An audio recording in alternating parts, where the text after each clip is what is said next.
All right. Good evening, everybody. Good to see you. Let's take some of that in the background down a little bit more. Starting off dry. Okay, well, gonna be a night. Let's make some of this stuff go away. Actually, we'll just stop the whole thing. And I say, there we go. All right. So it is Monday. I am back from Iceland, and I'm running on about my internal clock is still off by 5 hours. So as far as I'm concerned, it's 1:15 in the morning right now. Excuse me. Anyway, real quick, good to see you, Paul and Jeff, and Lamont. Good to see you guys, and whomever else is out lurking in the background there. Thanks for coming by. Let's go ahead and get into it, and we'll do real quick first. What's in the jam? Bunch of stuff tonight. Just kind of fooling around. First up, Polybrute.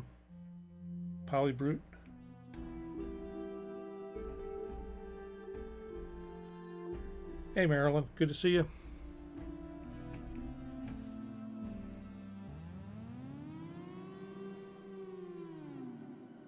So, Polybrute, Op6 is doing this thing. Oh, Op6 got stuck, so not sure what's up with the Op6. Now it doesn't want to respond. Okay, well, it's going to be... Vacay was great. We'll talk about that shortly. So why is Op6 doing nothing at all now? I don't know.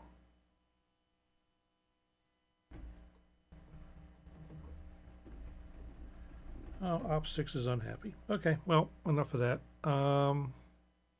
It was doing that kind of quacky horn thing.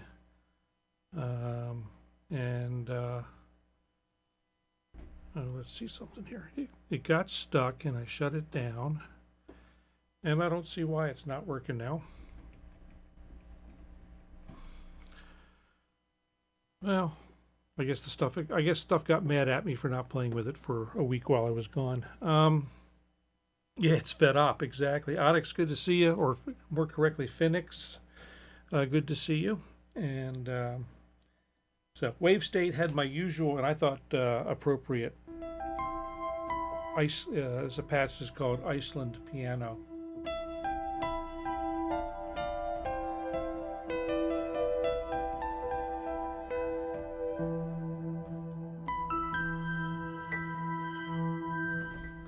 Love that sound.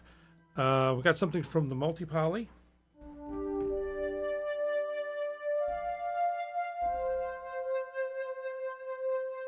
Oh, just a flute pad kind of thing with just a little bit of an edge. Studio 8, good to see you.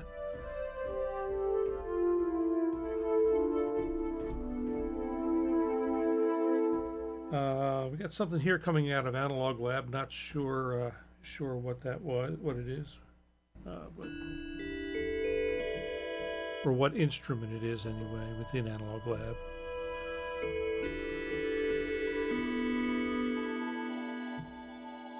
An interesting kind of repeating pad. And then the percussion is kind of a muted version of what I had been doing a lot of in the session percussionist, which for some reason is also not going to talk to me. I don't know what that's about.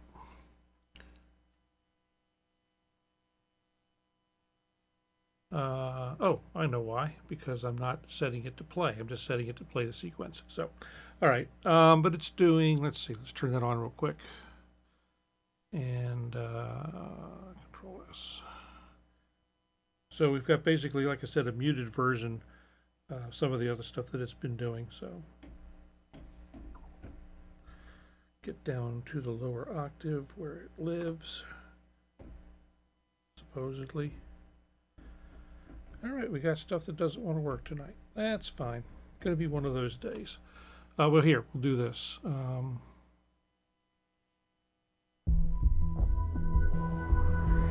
let's mute these.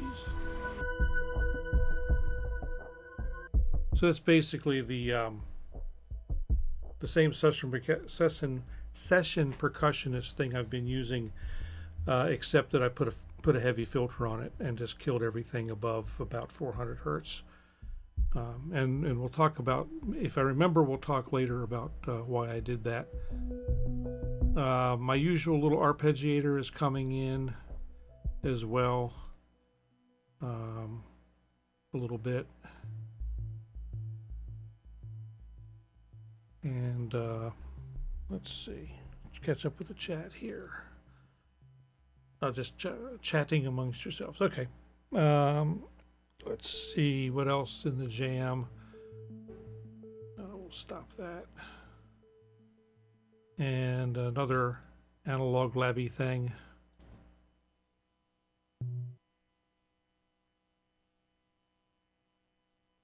It may take it a moment to come around. Some of these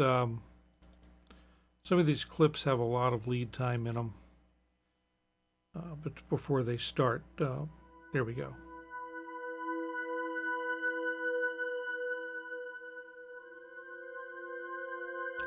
So that's a pad out of Analog Lab, also out of Analog Lab will be this. Little arpeggiated thing. We already heard my little arpeggiator going on. You're hearing the birds in the background too. They're excited. They just came home. They were staying with friends while we were gone. So we went and picked them up tonight, and they're all excited and wanting time with us, but they're going to have to wait a little bit. So let's see. Also coming, we got this guy, and I'm not sure where this is coming from. It's been hanging around. Probably another Analog Lab thing. Oh no, this is the pad we did a couple weeks ago that I built in Drift. We did on the episode a couple weeks ago, and then along with that is my bass,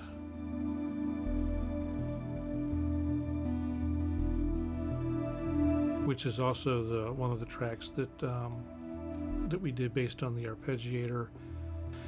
And then finally, last but not least, we have the Take 5 filling out this low end stuff.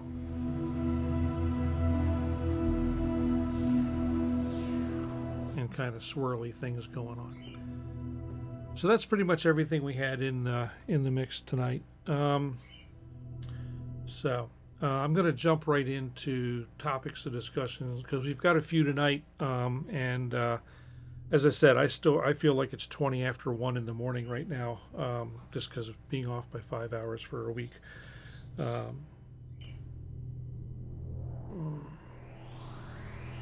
Excitable birds. So anyway, I'm back from Iceland. As I said, we had a great time. Iceland is beautiful. I highly recommend it if you have the money. One thing about Iceland is they are very, very good at liberating American people's money. It's a kind of an expensive place to visit, but well worth the cost. The birds, Marilyn, one is a cockatiel. He is about 15 or 16 years old now. And Harmonic Sonics, good to see you. And the other one is a Senegal parrot. She's about 14 or 15 years old. And the noisier one is the Senegal. But as I said, they've been staying with friends for the last week, and our friends also have two birds. One's a teal, and I can't remember what the other one is. Some sort of conure.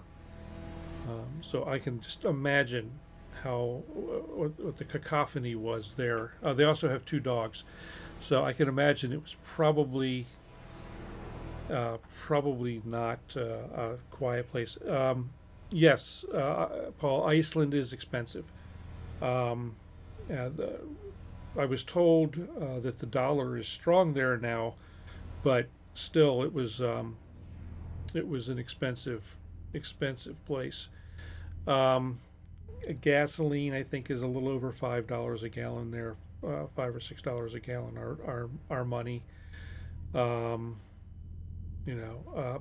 But some things are comparable, which I thought was kind of interesting. But going to dinner at a mid-range restaurant, not even a high-end restaurant, for 2 was up to about $70. And that was without a lot of drinks. So it's a pricey trip, but I still recommend it. I highly recommend it. And my way of thinking is a good way to approach it. What we did, we booked everything through Iceland Air, and including the excursions that we wanted to go on. They give a decent, and the hotel. I'll do some more detailed write up of it and show some more pictures. I have a few pictures in the system I can show you from there. We did. Let's see. What do I got here? That's not what I wanted. Why is it still doing that? Oh, here we go. So anyway, this is one of the tourist spots, so to speak, in Reykjavik. Let's see what else we got here. The title shot for the show tonight was from along the waterfront in Reykjavik on one of the nice days. We did see the Northern Lights live and in living color. They were not the magnetic energy was pretty low when we were there, so we didn't get a huge display of all the colorful stuff. But the neat thing there was there actually you can see them moving with your bare eyes. You don't need a camera or a video camera or anything to really catch all the motion, which was pretty cool. And I did get this kind of color burst pattern. This was from straight overhead.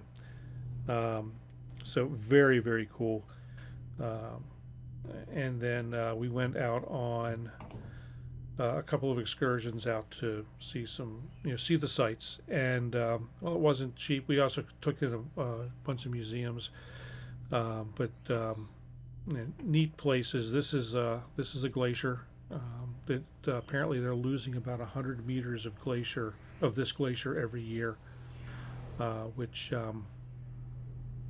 is a lot. I mean, it's a huge loss. And that's of course from our favorite thing, the global climate change. And it's, like I say, well worth the visit to go there. I enjoyed every minute of it. And we hope to be able to get back at some point as well. But like I say, it's an expensive trip, and like I said, on the website, as soon as I get some time to put all the pictures together, we did, and do a little write up. I'll do that. But anyway, so that's that. Back from Iceland. Let's get into the music stuff. That's what we're here for. And the first item on that agenda is not that. It's that. Korg. You know me. I'm the Korg guy.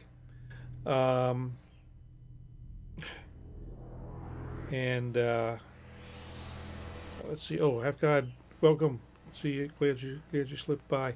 Korg made a bunch of announcements at NAMM while I was gone. They've seen the gross error of their ways, and have brought the Kronos back. I'm glad to see that. Although I will say that the upgrades they did to make the Kronos 3 is minimal but important. One of the things they did was they they've increased or decreased the startup time by 60%. A Kronos 2 with stock SSD and a stock setup takes a little over 3 minutes from power on to being able to play. And that's an awfully long time. The new Kronos is 60% faster. Now, I will say that when I had the Kronos 2, I was able to increase the startup or decrease the startup time in mine by about 55% simply by replacing the SSD. So I'm not sure what else they've done under the hood. They claim they've made some improvements to the operating system, cleaned it up a little bit. Other things they say they've done is to upgrade the screen, the touch screen, making it more responsive and a little more better, giving it better visibility. Let's see, they've doubled the storage space, and that's pretty much it for the Kronos 2. Now that said, you know, a Kronos.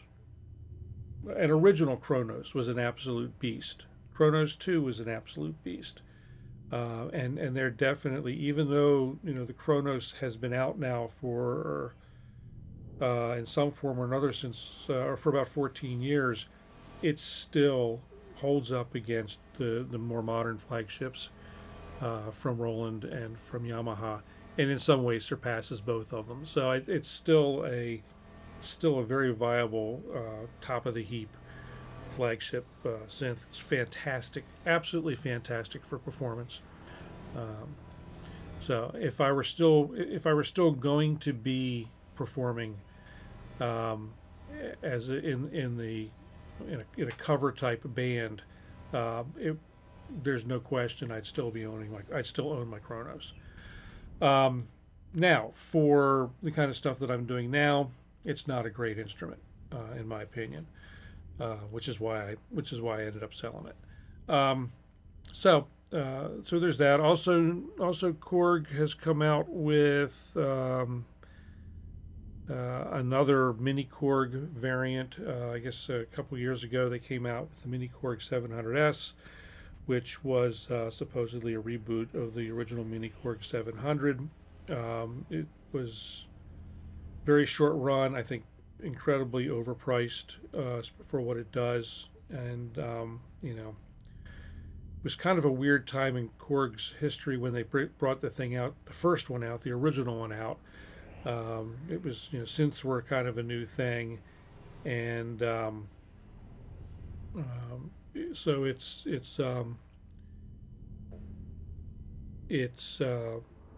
I don't know. It was kind of weird the way they brought it back before. This new version is less expensive, but still, I think, horrifically overpriced. It's got mini keys with aftertouch, but no velocity. So I have no idea what they were thinking. The big news that I didn't, of course, real quick before I get to the big news, they did announce also the module version or desktop version of multi-poly, which is fantastic. They've also announced the multi-poly native software, which is going to be handled in their typical native software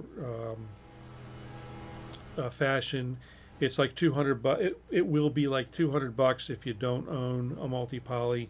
If you already own a multi-poly, when it's ready to go, the editor software will be able to give you a code to use within the Korg software pass thing to get multi-poly native for $50. So that's coming soon, they say. So hopefully that'll be out pretty cool.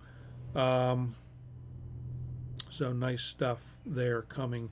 The big deal to me, or a big deal to me, is that Korg is joining the NKS world,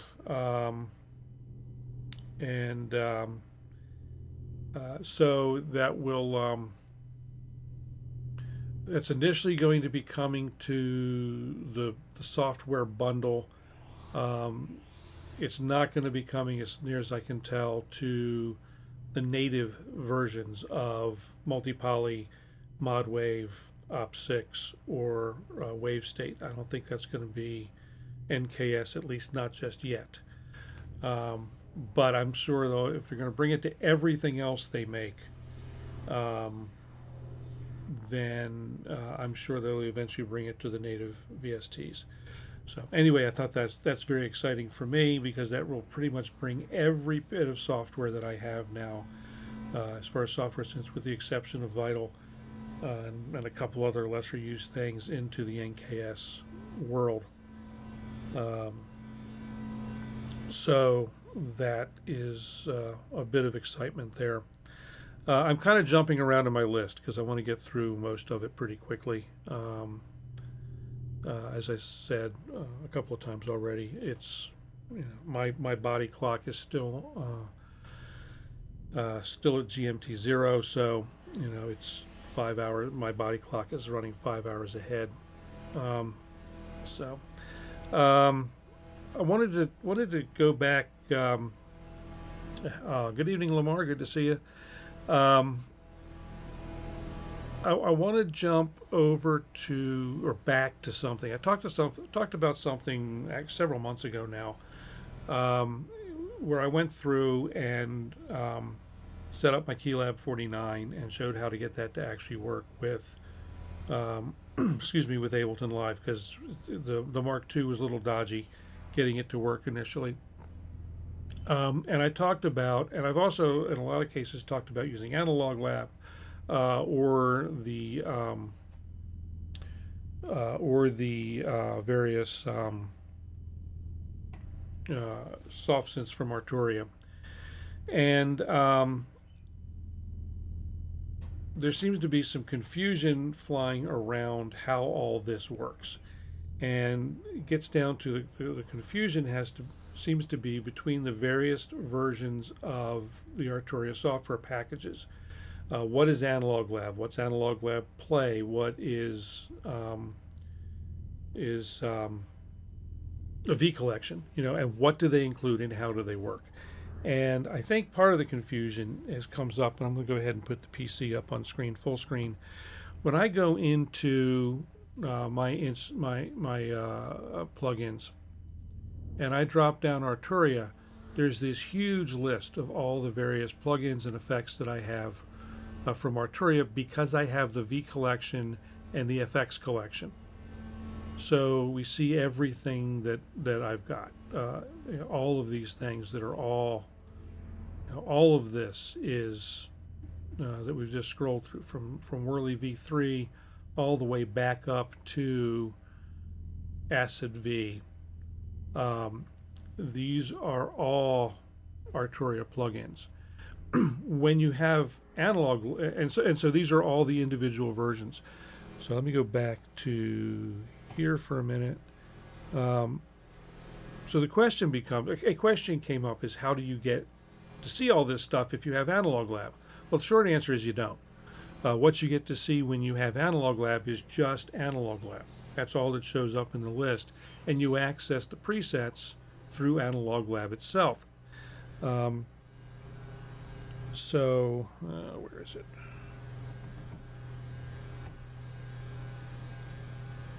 So there's three basic things going on here. There's the free Analog Lab Play, which comes along with a bunch of stuff now. There's Analog Lab Pro, and there's the V collection. And so it, you know, basically this is the rundown. Analog Lab, they just show, Analog Lab shows up as Analog Lab. And, you know, so that's all you get in your plugin list. And the other thing that, you know, seems to come up with a question is, how do you install it to get it to show up in Ableton Live? Well, if you've already installed Ableton Live, you install Analog Lab, and assuming you haven't done anything weird in your system, Analog Lab pops up in your list. It takes it a little bit of time for, like most DAWs, it takes Ableton Live a little bit of time to scan and find the plugin, but it pops up in the list. So that's the short of it. And I don't know that. I've been asked to do a tutorial on how to do this. Well, in order to do this, I'd end up having to break my system and go through the installation process. And the way my system's configured, here in the house, the network's configured, what I would do wouldn't apply to anybody else in the world. So the best bet is to just just do the basic installations. Just follow the instructions from Arturia. I've yet to have that fail. Again, assuming your system is set up in a standard manner. So anyway, that's enough of that. Let's see. A couple other things. I have mentioned that I might want to start doing some additional streams. If I do that, and I'm pretty sure I'm going to, those will be starting up sometime in mid to late February. And I don't know yet about a schedule, but I will be doing some additional videos and or streams starting in the next few weeks. Maybe Thursday nights, not sure. Because of the fact that I do still have to work a day job, I probably won't be able to get into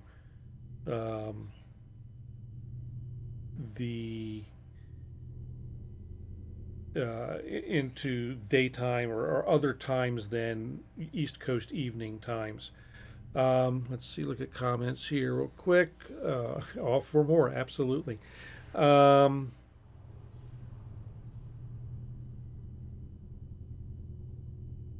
Well, yeah, and so we can, and Paul, yeah, we can start diving into some of the individual synths within the V collection, absolutely.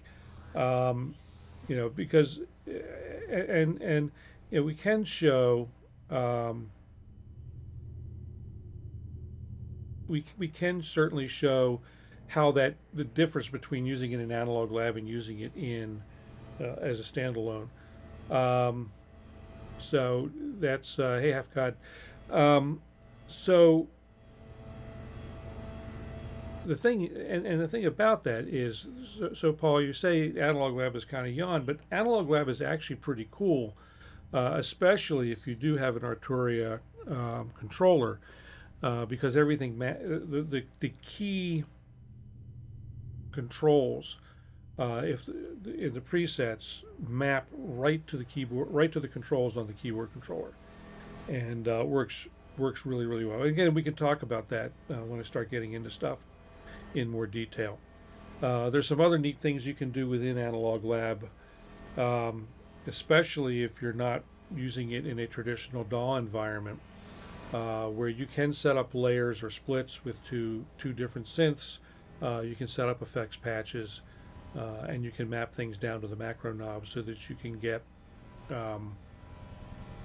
and save those things as as presets that you can bring up as a single click, and it gives you an interface, a nice interface into either the Arturia controller, or now Arturia has pushed pretty much everything into NKS compatibility as well.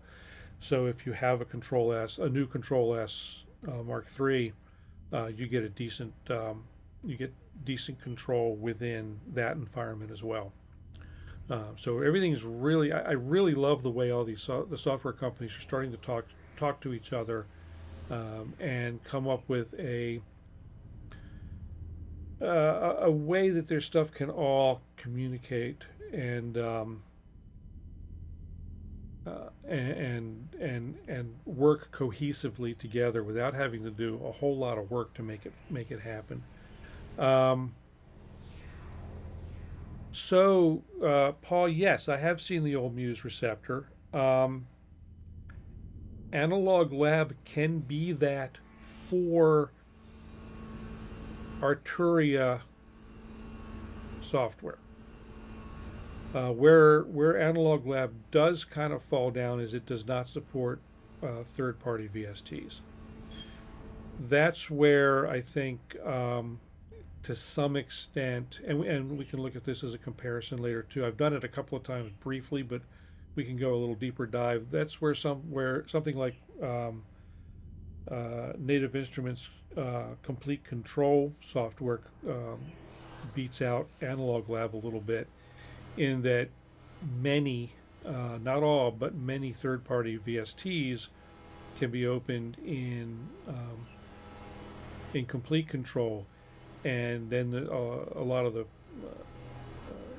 the controls transfer down to even for a non-NKS compatible piece of software. You can bring them down to the Control S hardware for control. The downfall with, or a downfall with Complete Kontrol is it does not allow splits or layers, but it does allow you to chain effects pretty effectively and easily. Paul, Analog Lab does allow layering, up to 2 synths in layers or splits, and mixing between the two.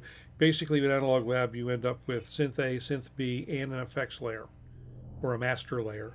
So it's pretty flexible, and at least in order for that to work, though, you have to have at least Analog Lab Pro or Analog Lab V, whatever they're calling it right now. Analog Lab Play is preset only, and it works exactly the way it works. Interesting thing that I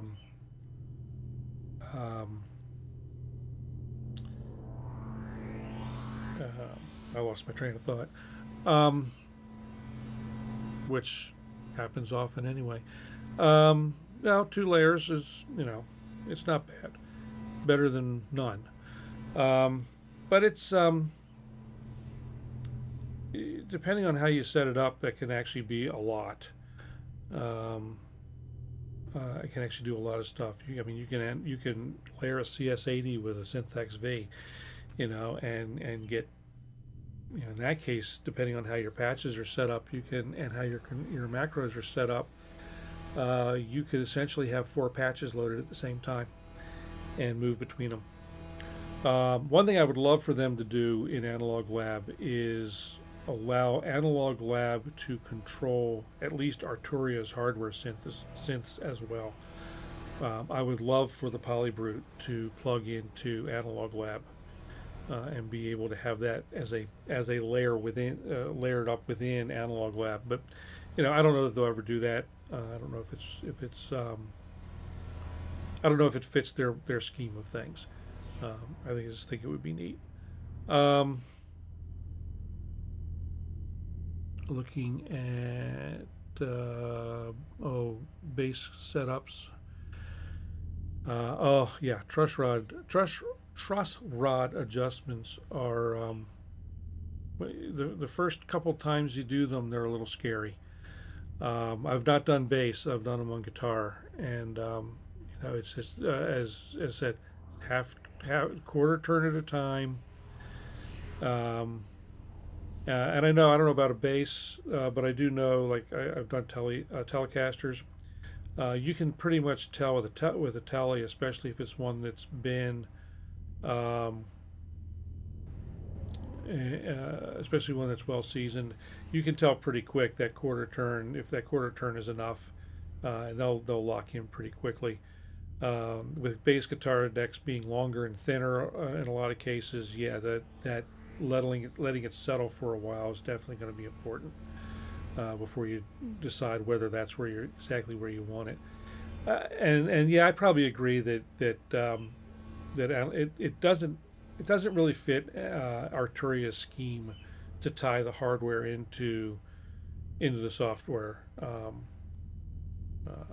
It's not their thing, really. Although, I mean, they've come out. They have though come out with the mini Brute in software. So that's, they're getting close. They're just going to make them in software. I would doubt though that we'll ever see a Polybrute in software. That would erode sales too much. I would think. But being able to control it, I don't think would erode sales. But That's me looking at it from a performance standpoint, not so much studio. Um, Bolt-on neck, no problem. Won't touch. Oh, you're talking about like a through body construction. Yeah, that's a little scary to me too. Um, how do I feel about the Wavestate Mark II? Um, I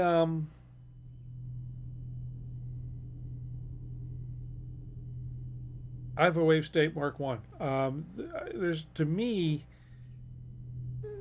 the differences between the Mark One and the Mark II are not significant. Um,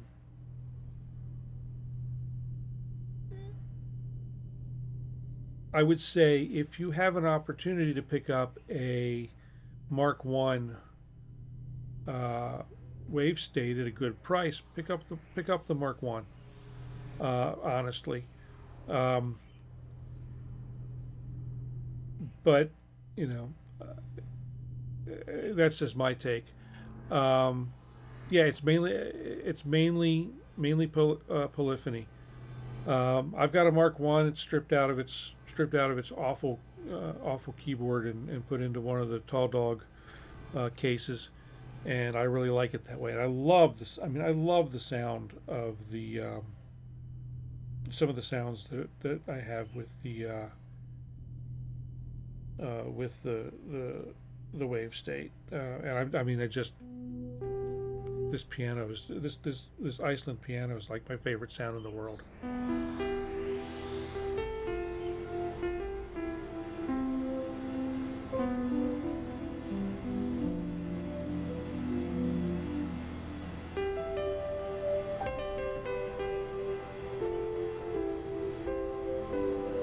Oh yeah, hi Craig, good to see you. Good to see you, Harmonic Sonics. Thank you for stopping by, for dropping in. Let's see.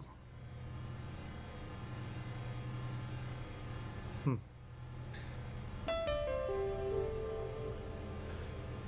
I had friends who really loved Olympic basses. It's got strings on it, so it's got strings on it, so it and I just don't get along. I did see a funny joke on YouTube or Blue Sky or one of those places the other day about learning to play bass and you know I can't tell it well, so I'm not going to bother. Never heard of Alembic. Oh my gosh, they made some really cool instruments, and they've got a sound. You know, they've got this. It's hard to describe. A couple of friends of mine play them and swear by them.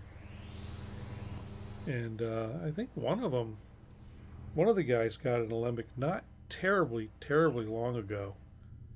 But I don't know if it was new or used when he got his. One guy I know has had one for 20 years, and he bought it new, and will never put it down. I don't think. He swears by the thing. Yeah, they were not inexpensive. That's for sure. Um,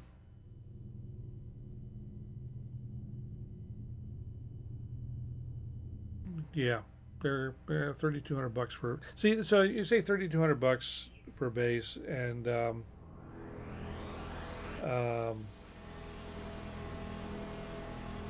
I don't consider that a lot of money for a top end instrument, honestly. Um, but I walked out and I had a Kronos too. Had no qualms about spending the money. Fedoras are nice basses. The one fellow I got a friend. One of the fellows who played the Alembic also had a Fedora. Um, yeah, this guy he was a um, fantastic bass player. He played on the Motown tour for a number of years. Amazing arranger, and producer and writer, and just great guy to play with. I played in a band with him for a while. Yeah, trying to derail me. So let's talk about derailments real quick.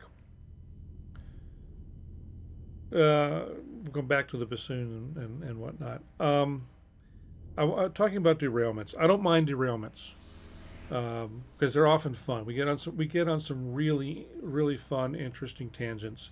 But one thing I do want to bring up is I'm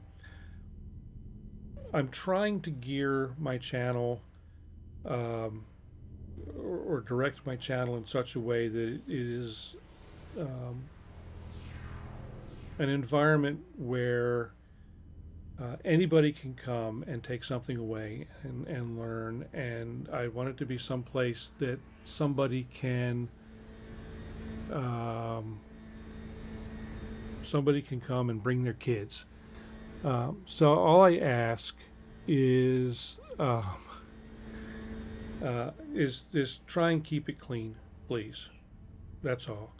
Um, like I said, I do want it to kind of be family friendly, so I do have some auto moderation turned on, and I do have a couple of guys with spanners, neither of whom are here tonight, but um, and so Lamont, your comment was quite funny, and I agree with it, but it's one that got hit by the mod, by the auto moderation. So anyway, I would appreciate it, and I too I too am going to try and make sure that uh, I keep my language clean and my direction clean because I'll tell you off camera I cuss like a sailor. So both my wife and I do. We drop f bombs every time you turn around. So, but I like to try and keep that off the channel as much as possible. Um, so let's see. So we were talking back to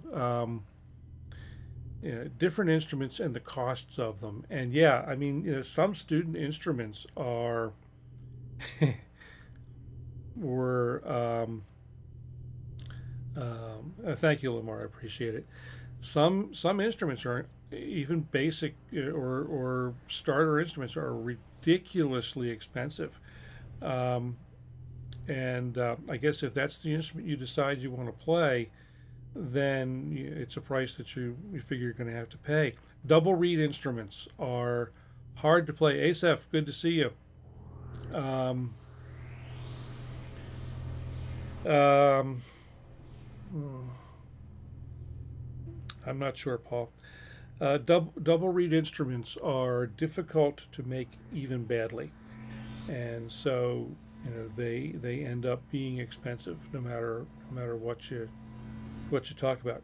Guitars are easy to make, and so you can buy a student guitar for next to nothing and get something that isn't awful these days. You can also get something that is truly bad.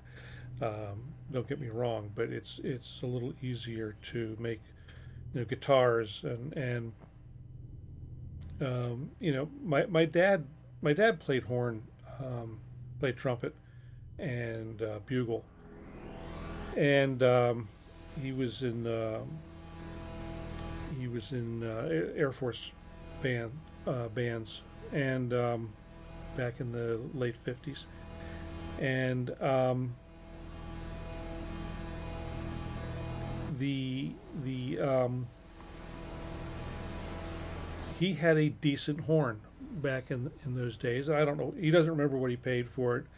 And I don't know what he obviously don't know what he paid for it, but he had a decent horn, and over the years he got rid of it. Whatever.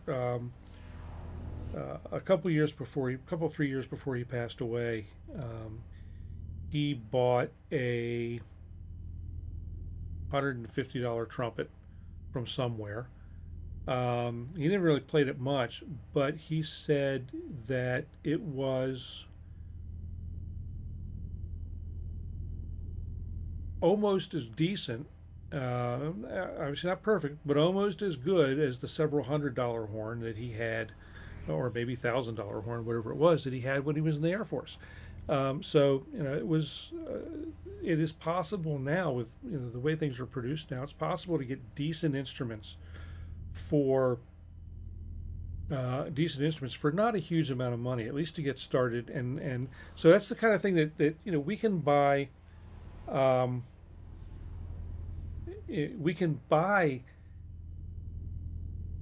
amazing stuff these days, and so to me the cost of getting into music should not be um, should not be insurmountable to most people, or you know the just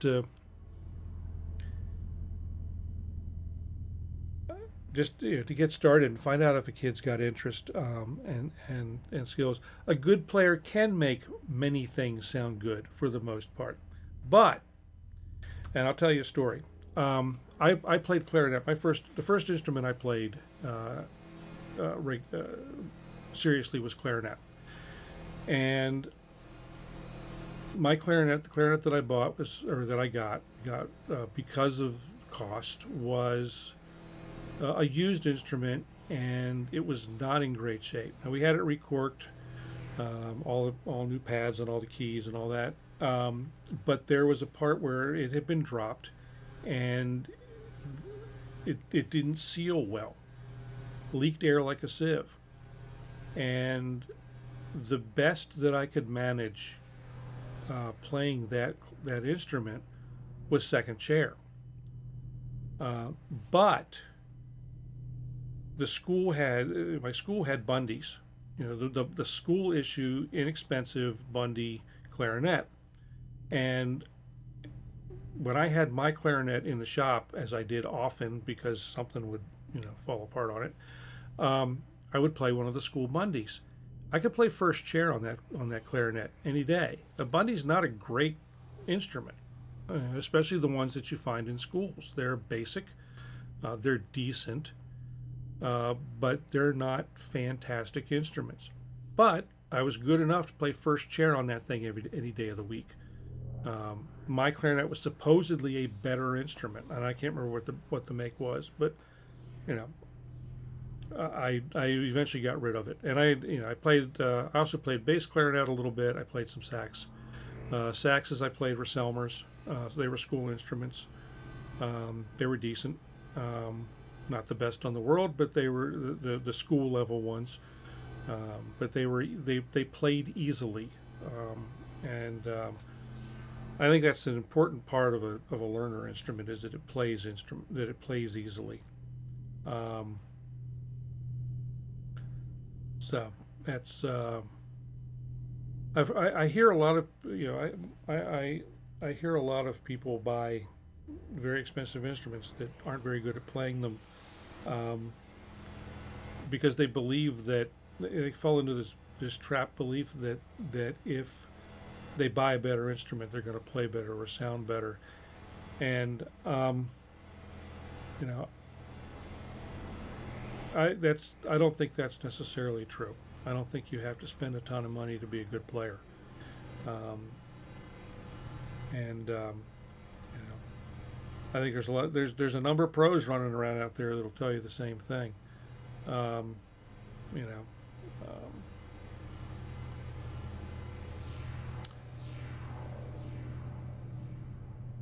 Drums will break that myth. Well, so now drums are. Well, yeah, they'll believe like they'll sound like their idol if they buy the same thing that their idol plays. Um, and that's definitely not the truth. I do not sound like Keith Emerson, and I do not sound like Jordan Rudess. However, I have played the same instruments that both of them have played, so you know, Jordan Rudess rules on a Kronos too. I couldn't play a Kronos tool anywhere near as well as Jordan can, but I had fun, and I did well enough with what I did. So anyway, gosh, a $7,000 cello in '73. Hmm.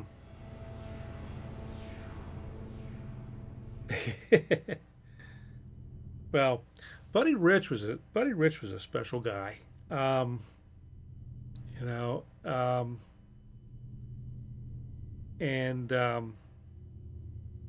yeah, Buddy Rich was a special man, and yeah, he could play anything. But I'll tell you what, he was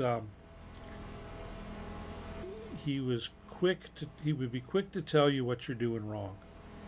Um, so the I worked with Buddy Rich one night, and well, I was not playing that night. I was the production manager for a festival, and his small band was playing one night at the festival, and it was a very interesting evening. And I think he had a reputation that um, he had a reputation, and basically, if he didn't think you were serious or didn't think you knew what you were doing, he would tear you apart. Um, and but he was once he got to know you, if he trusted you or got to trust you or got to know you, he was actually a pretty fun guy.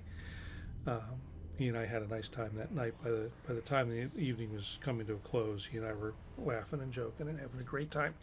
So anyway, that's my Buddy Rich story, and it's one that I will just blows my mind. I've had a couple interactions with professional, high end professional musicians like that way. Um, so yeah, Jocko was amazing. Um, you know.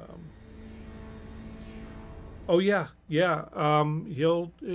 The thing with and I'm assuming you're talking, Paul, about the tape of Buddy Rich.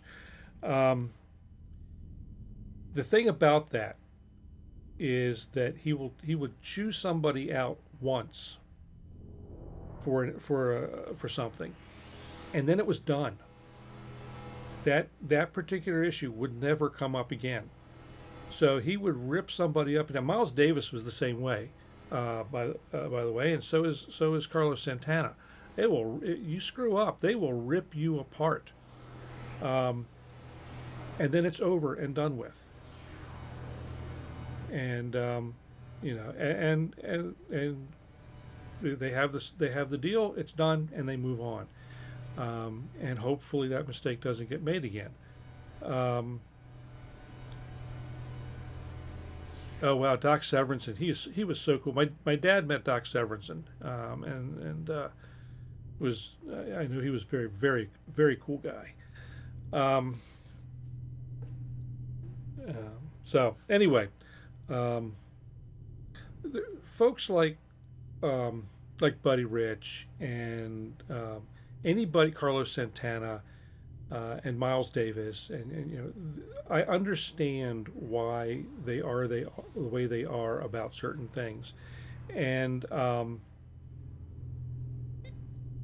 the deal is when you would go to see the Buddy Rich Big Band, or you would go to see Barry Manilow, or you would go to see um, any number of these folks, Miles Davis. The name on the marquee is Buddy Rich, or Barry Manilow, or Miles Davis, and so anything that happens on that stage reflects on them during that show. And so their name is on the line every night when they get up there on stage. When it's a band situation, like when you go to see, I don't know, Styx or Kansas, or um, if back in the day, if you'd gone to see I don't know, any number of bands where the name is the band. There's not one individual who is the band. And so, I can guarantee that there is never a perfect night on stage. Every night, every night there are mistakes made. Every night things don't go perfectly. There is never a 100% perfect show. And so it really gets down to how are things are handled on stage when things don't go right. And so the hope is that whatever happens is minimal enough that the audience doesn't notice it. And 9 times out of 10, 99 times out of 100, the audience doesn't notice it. Let's see, I'm looking some.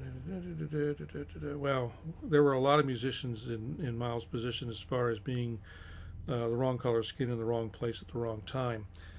And that gets into another whole thing that I like to keep out of my music, even though it's wrapped up in music, or music is wrapped up in it, is not like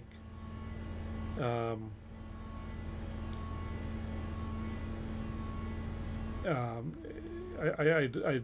know a lot of music is political in nature, but I don't want this show to become political in nature, if you understand.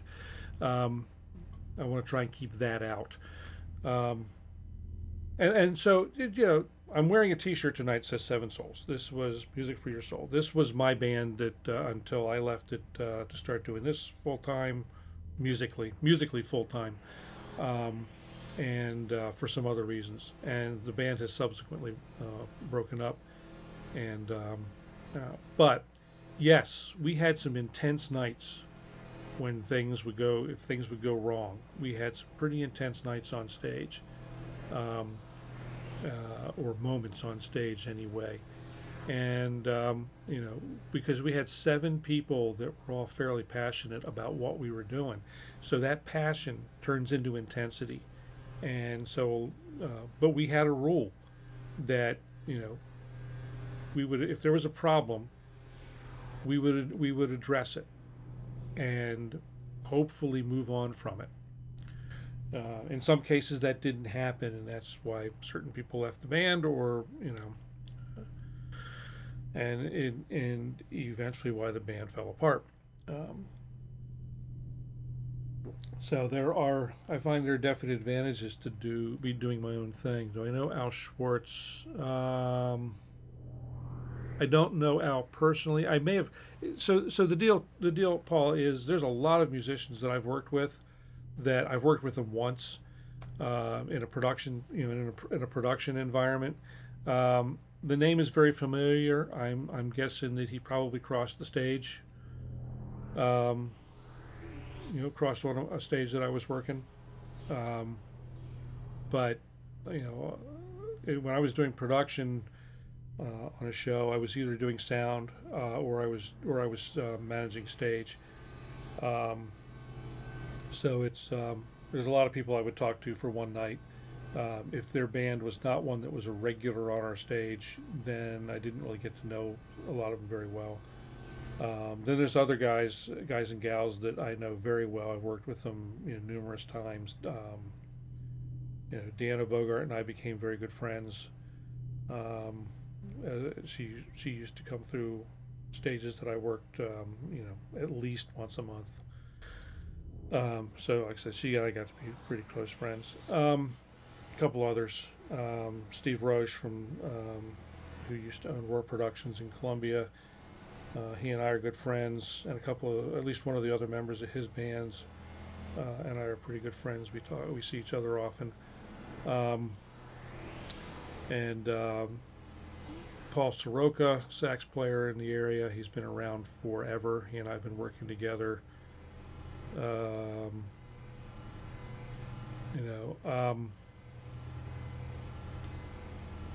there's a couple other guys. Dave DeMarco, I've worked with him a bunch. Fantastic bass player, just absolutely amazing bass player. If you ever get a chance to see, let's see, he was until very recently he was in Crack the Sky. They decided to go on a more national direction. He was not able to go, so he came out of the band. I can't remember who all he's playing with now besides his own bands, but absolutely amazing bass player and one of the nicest guys you ever want to meet. Studio 8, thanks for coming by. Good to see you. I'm probably not going to be up much later either. It's like I said, I'm tired. So don't worry about it. You know, there's don't worry about about halfway bringing politics into it. There's there are a lot of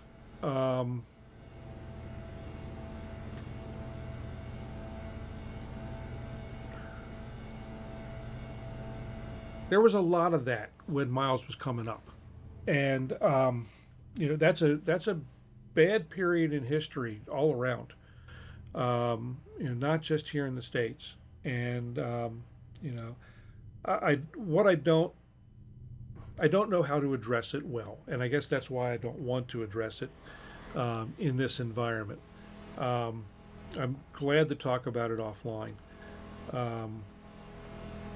but and let me just I'll drop one more bit of it, and again I'm going to try and keep this nonpartisan, so to speak,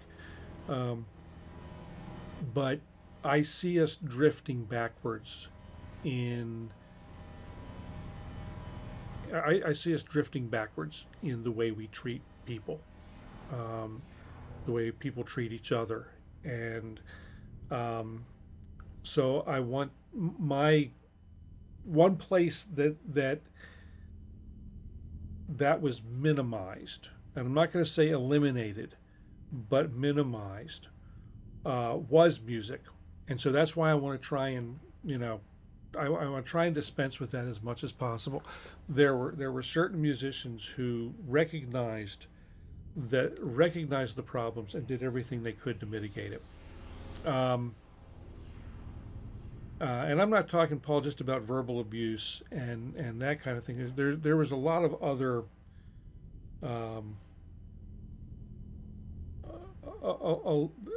there were a lot of other abuses, let's put it that way. It does go in cycles, and like lots of things, many things go in cycles, and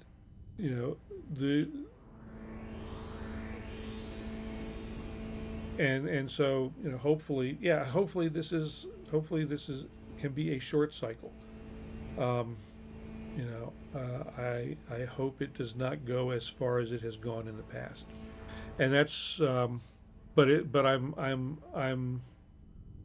uncomfortable with the direction that things are going, not just here in the States but in other countries as well, and it's sad. It's very sad, and it of course goes beyond music. So anyway, enough of the sad stuff for now. I'm certain we'll have maybe there's a work emergency brewing. I can never escape. Maybe we can come up with a way to have a forum, not during the regular show, where we can, chat about it. Maybe we can do a thing where we can do an actual visual audio chat and talk about some of these kinds of things and see if we can figure out how to do it as they apply to music, because I do want to keep the channel pretty well music focused. So anyway, that's that. Let's see what else we got here. Let me see what else I got on the list. There we go. We talked about that. We talked about that. We talked about that. One thing that I have been slacking off on is additional content on the website. That will kind of go hand in hand, I hope, with the new streams, with the new additional content here on the channel, either being live streams. I love the live stream format a lot more than produced videos. But I think I probably will end up doing some produced videos as well. But I like live streams because, frankly, I'm lazy, and live streams are easy to produce. And so, yeah, I'm lazy at editing too, and I think part of it comes because for a while I did a lot of it, not for the channel, but I did a lot of it professionally. Live streams are definitely real. It's definitely in the moment, and I think I part of my background is I grew up in television, and so I've seen a lot of live. I've seen a lot of live production, a lot of tape production, a lot of edited stuff, and I've done a lot of it, both, and I've always liked live better,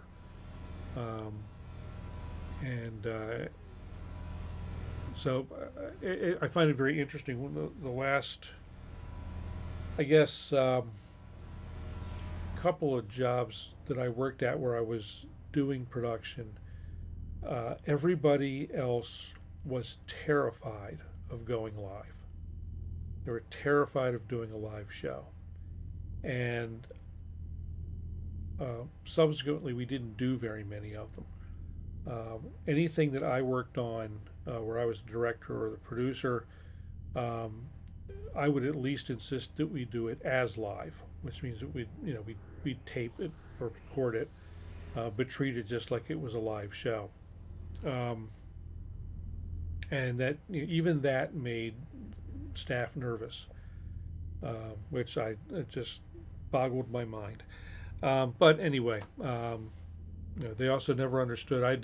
I used to do live radio as an announcer, and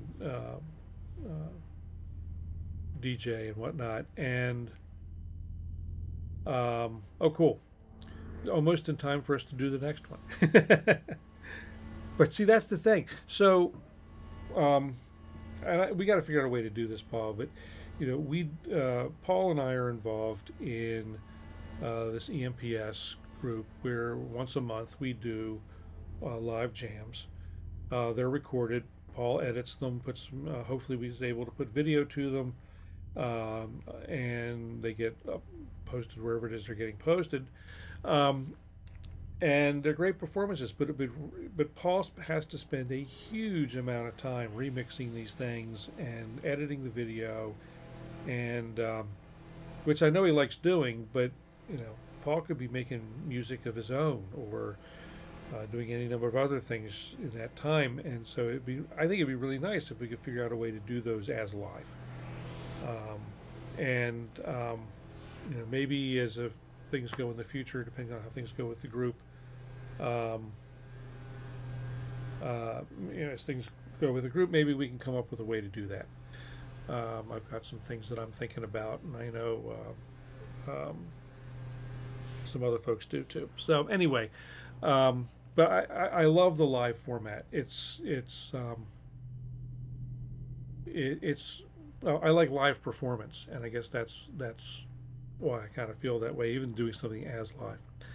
Also things, I've started to firm up what's going to be for sale around here. I've mentioned it a couple of times.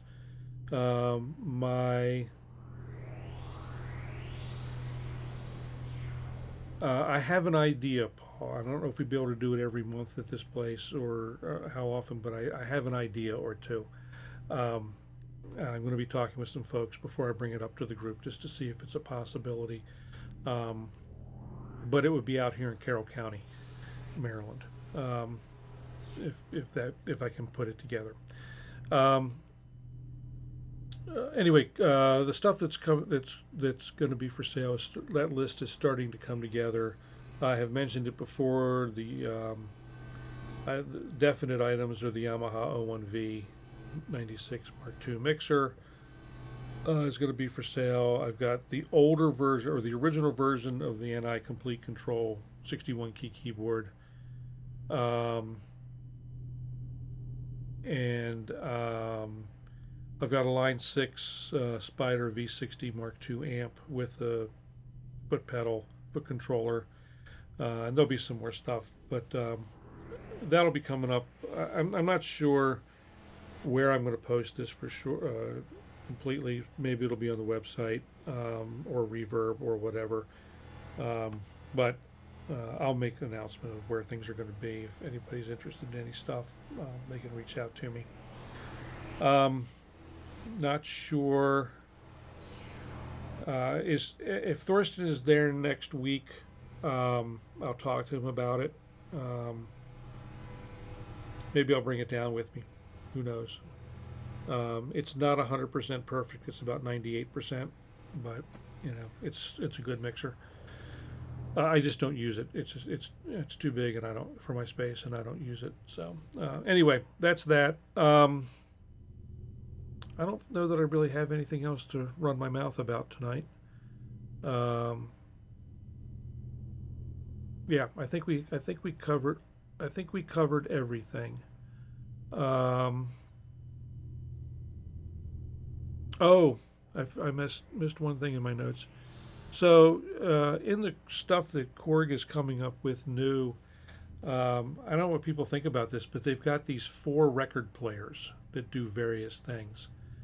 Oh, that's right, Jeff's coming up. So let me get out. I'm done. I'm going to play some music. Jeff's up. I think, Jeff, you're up at 9:30. Is that what time you're coming on?